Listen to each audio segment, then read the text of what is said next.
दोस्तों नमस्कार, मैं सिलावन में हूं, जो मेहरौनी तहसील का एक गांव है। विष्णु तिवारी का नाम इस पूरे जिले और पूरे देश में चर्चित है। 20 साल की सजा काटी है, वो भी झूठे केस में। न्यायालय ने बरी किया है। अब वो अपने घर पर आए हैं। 20 साल में कितना बदल गया उनका घर, क्या उनके घर पर हुआ है। पहले तो हम आप चलते हैं, उनके घर का जायजा लेते हैं, फिर आगे की चर्चा करेंगे। आइए चलते हैं।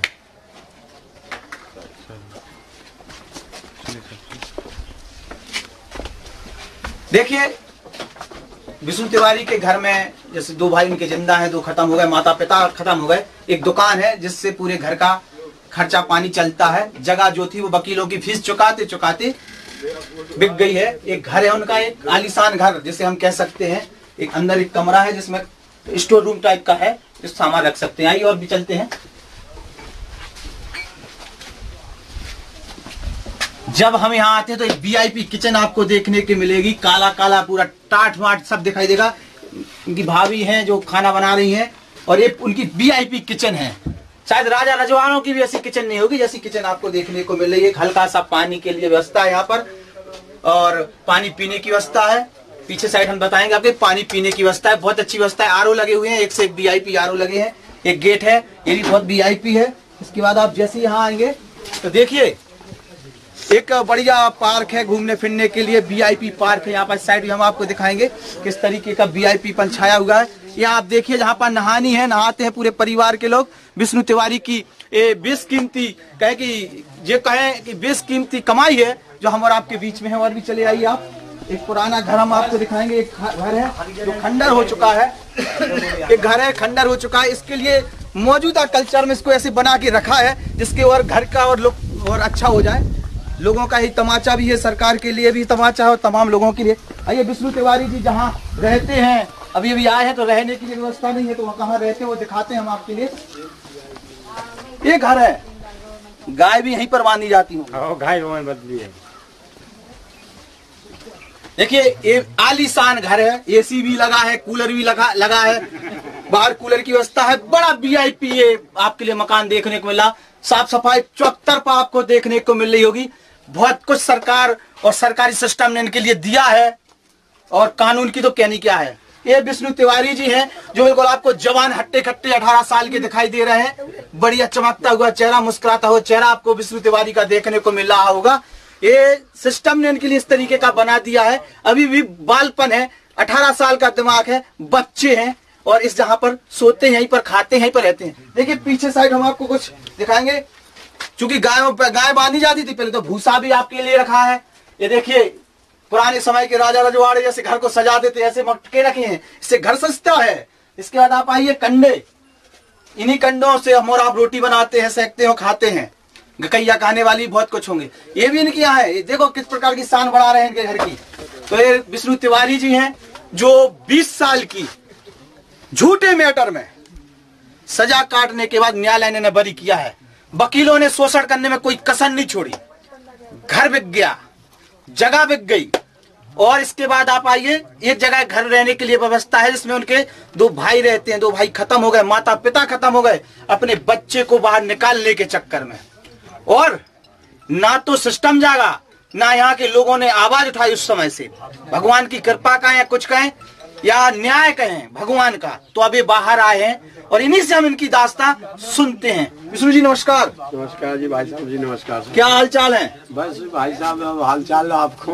कौन कौन लोग आ गए मिलने के लिए अभी तक? अभी तक तो आप लोग ही आए, और समाज के जो लोग हैं, हमारे समाज आ रही है बस, और तो कोई आया नहीं। ना तो सांसद जी आए, ना विधायक जी आए, ना कोई जिला अध्यक्ष जी आए, कोई अभी तक मतलब कोई किसी पार्टी का नहीं आया। हाँ, कोई अभी ऐसी पार्टी का कोई नहीं आ रहा है। वैसे फोन तो आ रहे हैं, आश्वासन दिए जा रहे हैं, लेकिन अभी कोई ऐसी बात नहीं कि यहाँ आके हमसे मिले या देख। समाज के लोग साथ में खड़े हुए हैं। लोग आ रहे हैं, समाज के जो लोग हैं वो हमसे जुड़ रहे हैं बेचारे, और उनने हमें आर्थिक सहायता जो भी हमारी मदद कर रहे हैं, हमें सब कुछ उस समाज से ही मतलब हो रहा है। देखो विष्णु जी, 16 सितंबर 2020 को क्या घटा था आपके साथ?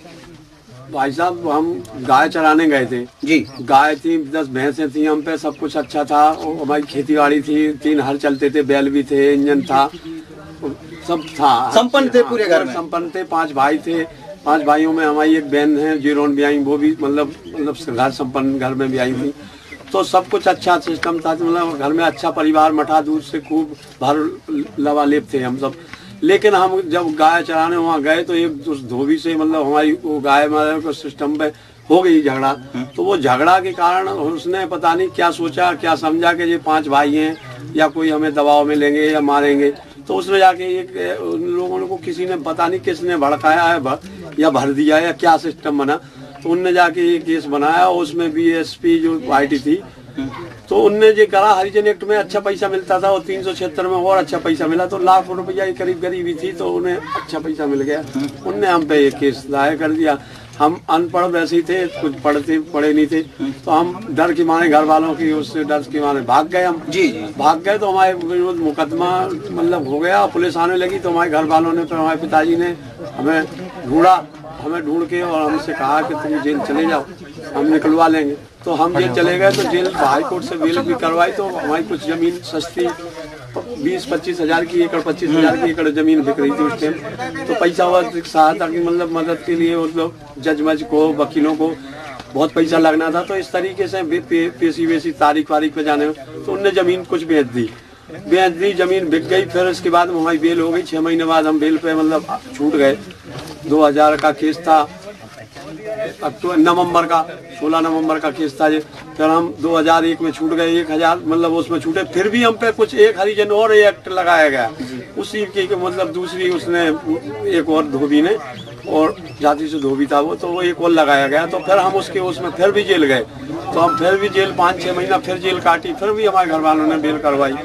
तो हमारा सिस्टम ऐसा बन गया था कि उनकी अच्छी कमाई होती रही हो, हमें बर्बादी के कागार पे वो ढकेलते रहे। आखिरकार पर हम 2002 में जब जेल गए तो लोग बागों ने हमारे संगे और लोग बागों ने हमारे संगे ऐसा करा कि हमारी जमीन बिकवा दी और हमें ये कहा कि विष्णु की पकड़ हो गई और विष्णु को ये कर लिया और इतना पैसा मांग रखी जा रही है। अगर आप हमें महाराज अगर तुम विष्णु को चाहिए है तो फिर इतने पैसा देने पड़ेंगे। तो वो सीधे साधे हमारे पिताजी थे, उनने जमीन बेच दी। जो आज वो जमीन हमें 10 लाख की एकड़ भी नहीं मिलेगी, जो 35-40 हजार की एकड़ जमीन बिकी। 3 एकड़ जमीन बिल्कुल रोड के किनारे, नहर के किनारे, बिल्कुल मोटी जमीन, बिल्कुल बढ़िया जमीन, उपजाऊ जमीन थी। तो वो बेच दी। बेच के वो रिकवरी मतलब जमानती तोड़वाने लगे। तो जमानती उनको उकसाया गया कि तुम इस तरीके से करो कि जमानती तोड़ो, इनको प्रेशर मिलो। पुलिस को भर दिया। पुलिस डेली दिन ऐसी तैसी माँ चोद मतलब बहन को जो गाली देती थी आती थी। तो हमारे पिताजी ने वो जमानतियों की वो रिकवरी भर दी, जबकि भरने चाहिए 3%। हम कानून में जानते नहीं थे, पिताजी भी ऐसी चीजें कभी जानते नहीं थे, कानून में पढ़े ही नहीं जाए इन केसों में। तो उनने पूरी की रिकवरी भर दी। जो 1 लाख रुपया भरा जो जमीन का मतलब बिकी, तो वो अपने पुजे के घर से 1 लाख रुपया भर दिया। 50-50 हजार के 2 जमानती थे। तो वो रिकवरी भी जो वकीलों ने केस लड़े वो वहीं की वहीं खा लिए और हमारे पिताजी को फालिश मार गए 2009 में।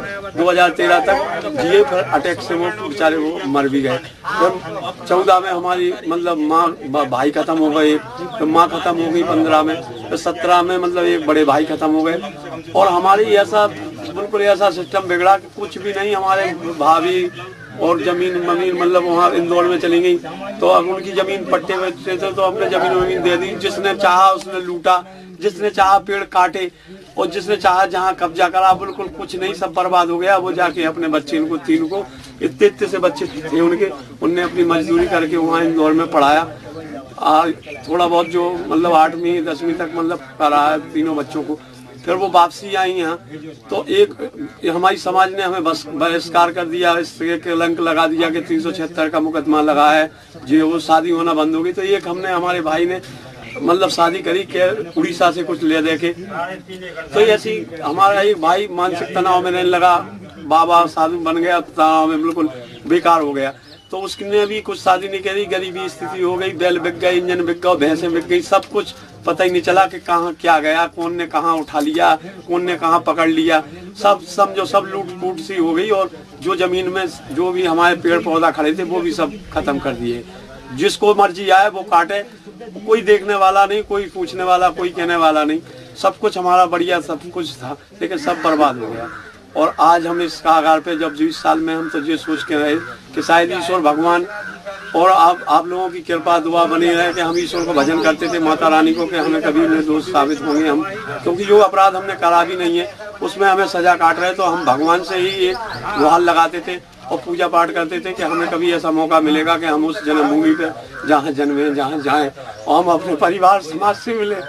बस सब इस तरीके से इसी आस पे जीते रहे। हमारे सामने तो हजारों आदमी मारा गया, वहाँ अटैक बढ़ गए, नहीं झेल पाए सदमा को, और हम अपना जीते रहे। मैस में भंडारे में खाना बनाते रहे जी, हमारे हाथ में की चट्टे में पट्टे अपना दिन भर खाना बनाते थे।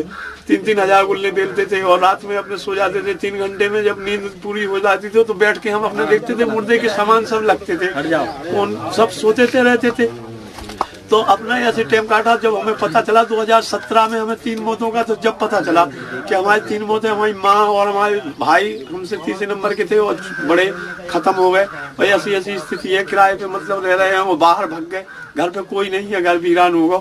तो हमें बहुत दुख होने लगा। तो हम उस टाइम तो बहुत ही ज्यादा पीड़ा में रहने लगे, हम सब भूल गए, हमने पागलपन से रहने लगे। हमने काम वाम भी छोड़ दिया, हम तो होना नहीं आया, बिल्कुल सूख गए, हम बेकार हो गए। अब हम आए अपने समाज में, अपने घर में, तो हम कुछ नहीं है, वीरान पड़ा, बिल्कुल कुछ नहीं दिख रहा है हमें। यहाँ अकेले मैदान में खड़े हैं, ना खाने को, ना कुछ हिसाब किताब, कहीं ना सोने को। ऐसी स्थिति में है कि हम बिल्कुल बेकार।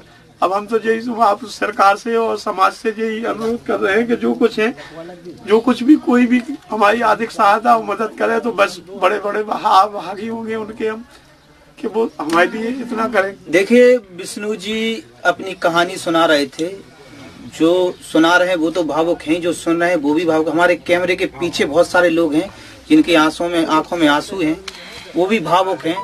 जो लोग इनकी कहानी सुन रहे हैं वो भी भावुक हैं, जो सुना रहे हैं वो भी भावुक हैं। और सिस्टम और कानून, इसके बीच में जिन लोगों ने ऐसे लोगों का भविष्य बर्बाद किया है, उन्हें सजा कम मिले।